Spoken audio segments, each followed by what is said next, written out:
مدینہ میں ایک حمام غسل خانہ تھا جس میں مردہ عورتوں کو نہلایا جاتا تھا اور ان کی تجہیز و تکفین کی جاتی تھی۔ ایک مرتبہ اس میں ایک خاتون جس کا انتقال ہو چکا تھا نہلانے کے لیے لایا گیا۔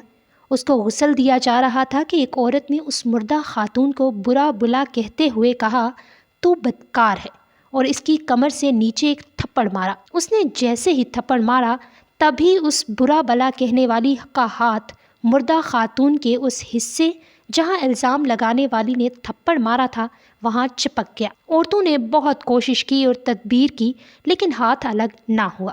بات پورے شہر میں پھیل گئی کیونکہ معاملہ ہی عجیب تھا۔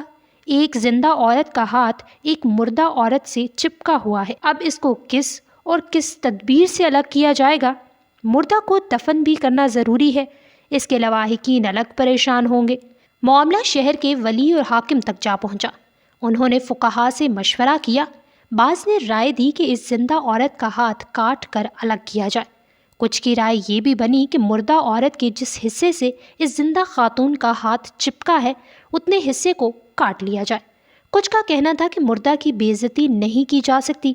کچھ کا کہنا تھا کہ زندہ عورت کا ہاتھ کاٹنا اس کو پوری زندگی کے لیے معذور بنا دے گا۔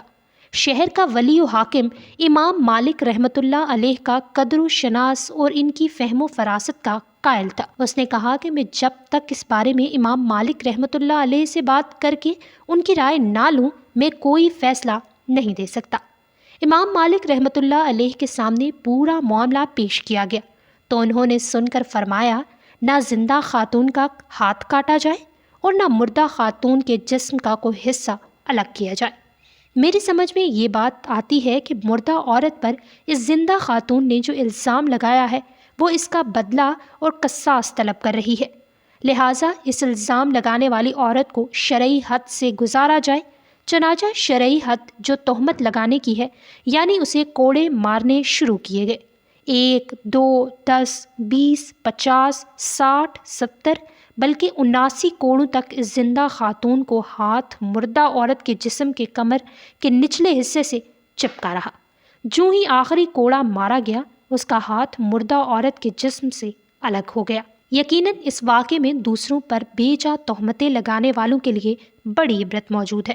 اللہ سبحانہ تعالی ہم سب کو اس گناہ کے شر سے اپنی پناہ رحمت عطا فرمائے، آمین۔